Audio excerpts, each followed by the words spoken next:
Hi అండి, నమస్తే. ఈరోజు వీడియోలో మనం తెలంగాణ స్టైల్లో పచ్చి పులుసు తయారు చేసుకుందాం.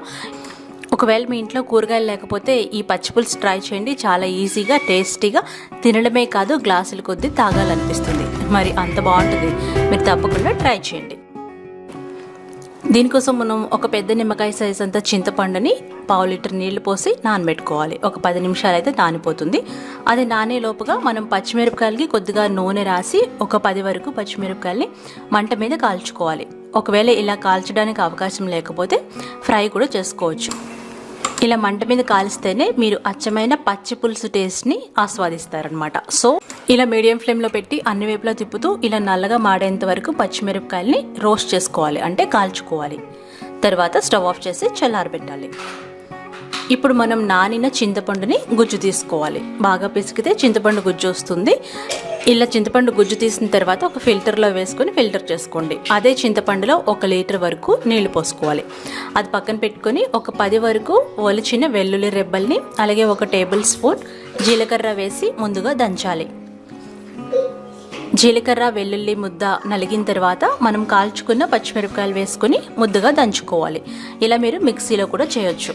చూసారు కదా, ఇలా చక్కగా దంచిన ఈ పేస్ట్ని మనం తయారు చేసి పెట్టుకున్న చింతపండు నీళ్ళల్లో వేసుకోవాలి.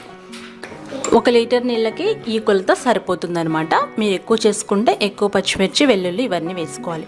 ఆ తర్వాత కట్ చేసుకున్న 1 ఉల్లిపాయ వేసుకోవాలి. 1 రెబ్బ కరివేపాకు వేయాలి. అందులో 1 టేబుల్ స్పూన్ ఉప్పు వేయాలి. 1/2 టీ స్పూన్ పసుపు వేయాలి. ఇప్పుడు వీటన్నిటిని చేత్తో బాగా కలపాలి. ఇలా బాగా గట్టిగా పిసుకుతూ బాగా కలపాలన్నమాట. అప్పుడే మనకి పచ్చి పులుసు టేస్ట్ చాలా బాగుంటుంది. మీరు ఎంత బాగా మెదిపితే పచ్చి పులుసు అంత బాగుంటుంది. ఇలా డైరెక్ట్గా మనం తినేయచ్చు. యాక్చువల్గా పచ్చి పులుసు అంటే పోపు పెట్టకూడదు, కానీ మీ ఇష్టమైతే పోపు కూడా పెట్టుకోవచ్చు. పోపు పెట్టుకోవాలంటే 1 టేబుల్ స్పూన్ నూనె వేడి చేసి అందులో ఆవాలు, జీలకర్ర, మినపప్పు, శనగపప్పు, ఎండుమిరపకాయలు నార్మల్గా ఎలా చేస్తామో అలాగే దంచిన 2-3 వెల్లుల్లి రెబ్బలు, 1 రెబ్బ కరివేపాకు, కొద్దిగా జీలకర్ర ఇవన్నీ వేసి పోపు బాగా వేయించాలి. అందులో 1/2 టీ స్పూన్ పసుపు వేసి బాగా వేగిన పోపుని మనం తయారు చేసి పెట్టుకున్న పచ్చి పులుసులో వేసేసేయాలి. ఒకవేళ మీరు పోపు వేసినట్లయితే దీనిపైన కూడా కట్ చేసుకున్న ఉల్లిపాయ ముక్కలు వేసుకోవాలి. అప్పుడు పైకి తేలుతూ చూడటానికి కూడా చాలా బాగుంటుంది.